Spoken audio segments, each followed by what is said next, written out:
Hello, my name is Robert Moore, and today I picked groupthink as my theory to discuss. Groupthink happens when our desire to get along is more important than our desire to make a good decision. This happens all the time in group work, all the time, because nobody wants to be looked at as the jerk. Nobody wants to be the one that's always rocking the boat.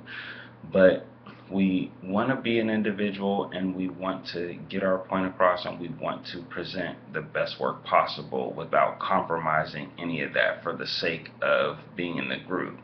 So the first main concept that I'm going to talk about is cohesion. And cohesion is basically the need to preserve the group rather than working on issues that might be happening in the group.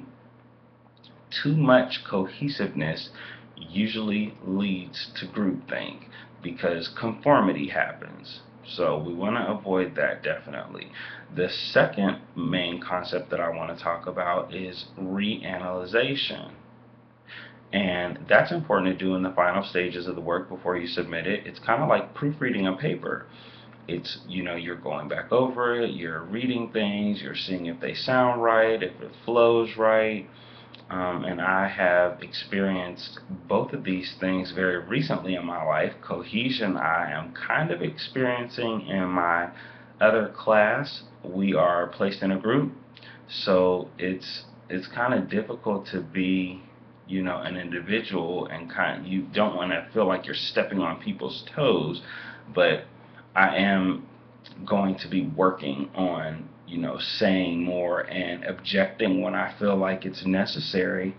And as far as reanalyzing, it's like proofreading a paper. I had to proofread my son's paper today and explain to him how important proofreading was and how it's very important to read it to yourself because you can hear if it flows right, if it's if words need to be changed or things need to be omitted. It's the best way because nobody's going to critique your work like you are, so it's great to proofread and reanalyze.